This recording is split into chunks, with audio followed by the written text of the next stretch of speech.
కర్ణుడు ఒక అసురుడి అంశమని మీకు తెలుసా? కృతయుగంలో దంభోద్భవుడు అనే శక్తివంతమైన అసురుడు సూర్య భగవాను ఉద్దేశించి ఘోరమైన తపస్సు చేశాడు.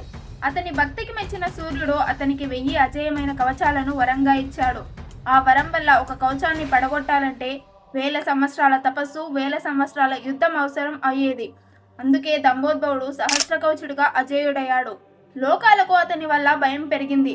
విష్ణుమూర్తి అంశాలైన నరనారాయణులు అవతరించి ఒకరు తపస్సు చేస్తూ మరొకరు యుద్ధం చేస్తూ అతని కవచాలను ఒక్కొక్కటిగా నాశనం చేశారు.